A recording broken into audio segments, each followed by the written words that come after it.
Untuk bangsa kita bisa maju, 100% saya setuju infrastruktur harus ada. Nah, infrastruktur ada tentu tidak dibikin asal cepat.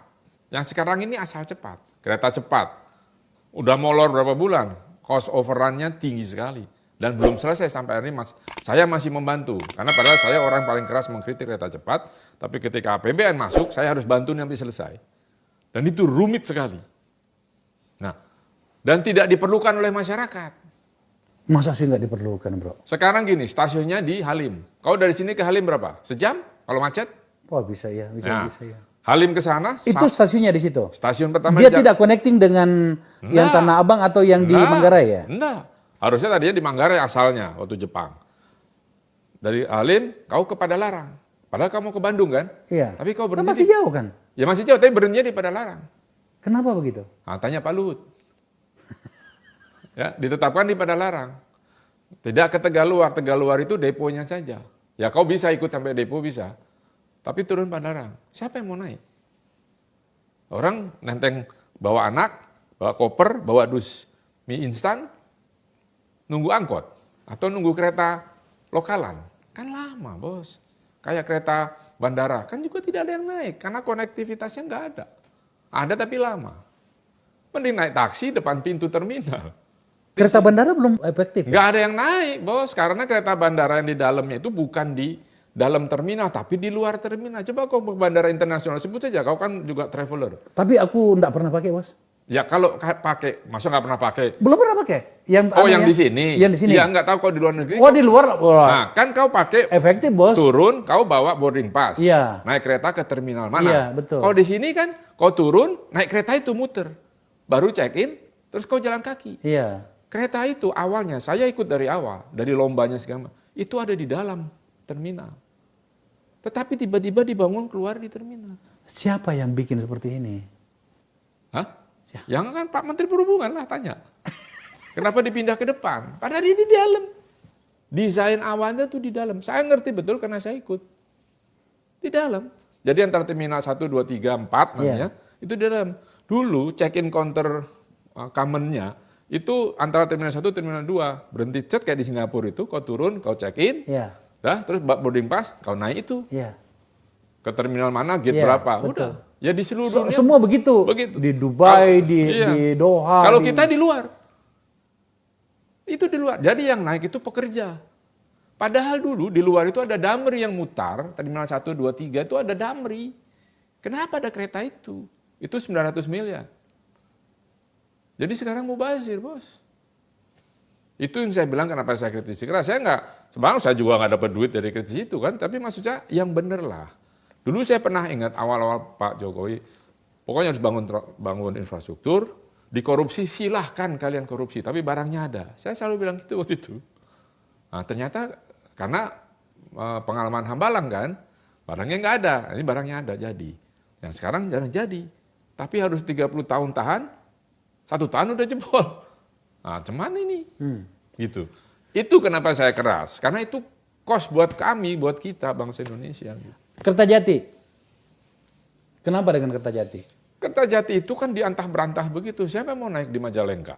Prewedding di situ. Kacau. Saya sudah nggak ada. Itu sebulan 5-6 M biaya maintenance listrik, air dan sebagainya. Jadi tidak ada pesawat di sana sekarang? Tidak ada, bos. Siapa yang mau ke situ? Katanya untuk haji. Haji terus mau asramanya di mana? Kan nggak ada asramanya. Dari Bandung, jauh bos. Sekarang Cisumdawu udah mau buka, kemarin longsor. Karena saya sudah bilang waktu lihat ke sana, itu dia memotong bentang alam, bukit itu dipotong. Itu pasti longsor. Saya sudah bilang, tolong diturap, diketanemin. Longsor sekarang. Oke, nah itu bandara sudah ada tahun berapa itu? 4-5 tahun yang lalu kan? Iya. Tapi kan nggak ada. Saya ke sana 2-3 kali, saya pusing, nggak ada yang nambah. Jadi nggak ada pesawat di situ? Nggak ada. Kan bandara internasional sebesar itu? Iya, dulu dipaksa oleh Menhub, pesawat situ. Lion, Garuda, Cuman tahan nggak sampai sebulan lah. Orang nggak ada orangnya 4 orang, 5 orang. Siapa mau bayar aftur?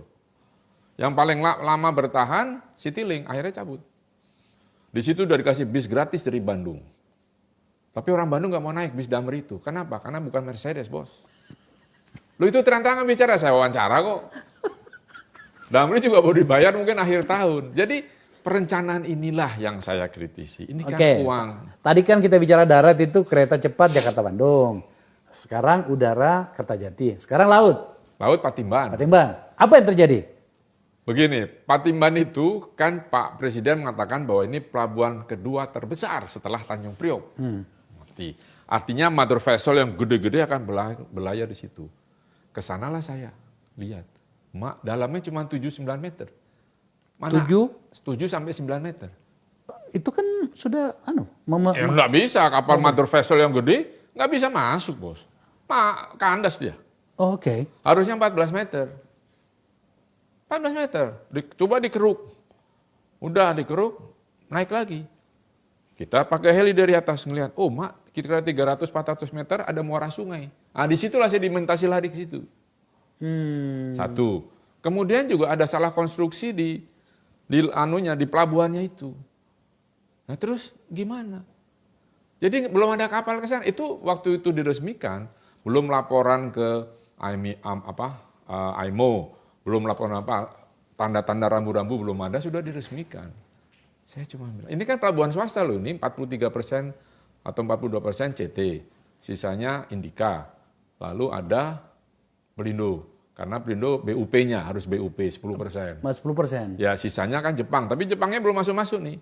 Jepangnya itu kan gantinya Cilamaya, bos. Ketika Pak JK membatalkan Cilamaya, kan digantinya Patimban. Nah sampai sekarang itu siapa kapal ke situ? Yang ada 2 Roro, bos. Ke Pontianak kalau nggak salah sama ke Banjarmasin. Bawa truk paling 11 truk gitu. Berapa nilainya investasi Patimban? Saya agak lupa itu, tapi di atas 6 triliun. Iya itu loan loh ya. Loan ya? Jepang, JICA. Tapi itu kan swasta. Iya swasta tapi kan ininya loan. Loannya bukan swasta. Karena kan negara itu gantinya Cilamaya. Nah, jadi itu kapan beroperasi fullnya, saya nggak tahu. Sementara kan ada Tanjung Priok, di situ kan nggak jauh. Iya, Tanjung Priok. Toyota pun sudah pindah, karena itu kan dijadikan pelabuhan kendaraan saja, jadi untuk ekspor kendaraan. Jadi dari Sunter, Toyota sudah pindah tuh ke Kerawang, kan dekat. Kalau tadinya di Sunter kan jauh, nah mobil yang lainnya kan pencar-pencar. Oke. Nah sekarang bagaimana itu? Infrastrukturnya belum jadi, bos. Karena itu baru yang 1A, ada 1B, ada 2A, 2B. Jepangnya nggak mau nerusin. Aku agak bingung bagaimana mendengarkan penjelasan ini. Kenapa? Separah itukah kita punya perencanaan? Loh, kalau nggak percaya kita jalan bareng. Bukan saya tidak percaya, tapi saya bertanya. Ya begitu. Ini orang-orang pintar ini yang diberikan kesempatan untuk mengelola negara. Ya cepat-cepat tadi, bos. Pokoknya cepat. Kenapa? Kau kan sering pakai Trans Jawa, beberapa kali lah. Iya. Selalu ada perbaikan kan? Bahkan tidak pernah berhenti perbaikannya. Nah, kenapa bisa begitu? Padahal itu yang konkret gitu, yang konstruksi betonan, itu tahannya 30 tahun. Kenapa dibikinnya pakai itu? Karena supaya tahan 30 tahun. Apa yang terjadi? Setahun, 2 tahun udah pecah. Itu jalan tol Simatupang itu, bro. Yang di Jakarta ini. Saya sampai sekarang bertanya, kenapa tidak pernah berhenti diperbaiki terus menerus nggak jelas? Gini, gitu. pertama karena odol. Over dimension, overload truk yang gede. Itu kan dibiarkan. Itu merusak jalan. Satu. Kenapa dia merusak jalan? Karena pada waktu, ini kan kebanyakan timbunan di tanah diratakan. Nah tanah itu ketika ditimbun lapis pertama, dia harus dibiarkan beberapa hari dulu. Ini alam, bos. Kau nggak bisa teknologi bisa dipakai, tapi harus, ini belum waktunya timpa lagi. Belum waktunya timpa lagi. Jadi dia belum mengikat tuh antar lapisan tanah. Sehingga ada rongga. Ketika dilewati beban sangat berat odol tadi, pecah dia. Bawa pecah, atas pecah kan. Nah, pastinya tidak pernah bisa berhenti. Padahal itu harusnya tahan 30 tahun. Menurut para ahli, itu bukan saya ngomong. Iya, saya kan biasanya ke bandara lewat situ. Datang malam ada pekerjaan. Malam jam 1 malam itu macet, gimana ceritanya? Udah lihat, oh ternyata makanya setiap 2 tahun harus naik tarifnya kan, karena buat betulin itu. Jadi bukan ngarang, terus kita congkel gitu. Batunya itu tidak di-crushing, jadi semen sama batu lepas kan. Saya ngajak ahli konstruksi jalan loh, makanya saya tanya, ini kenapa? Gitu, bos. Apalagi yang Sumatera, yang di rawa-rawa itu terbanggi besar. Iya. Udah, bos. Kayak kubangan. Ya sekarang lebaran rapi bisa lewat. Tapi itu sebentar lagi turun lagi, pecah lagi. Karena di rawa. Kan harusnya dipancang. Divakum dulu, pancang. Vakum, pancang. kering dia. Orang pandai banyak di sini. Cuman yang ngawasin nggak ada. Tapi dibayar.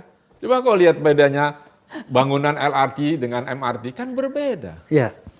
Jepang itu kan nggak mau tahu dia mahal, nggak mau. Gua nggak mau. Kita, cincel lah, ini bisa juga lurus ini. Makanya nggak heran tiangnya KCIC, kereta cepat miring semua. Ya karena begitu. Kan miring sekarang dibongkar. Makanya Cina nggak mau lanjutin bangun dulu, nggak miring deh. Sama sistem sinyalnya pakai seluler kan belum beres. Lah saya ngomong gini, gua kerjain, jadi gua tahu benar di mana ini. Gimana sih dulu bikin perencanaannya? Banyak kali problem kita, Gus. Wih, banyak. Kau undang aku kesini 100 kali belum tentu beres, Bos.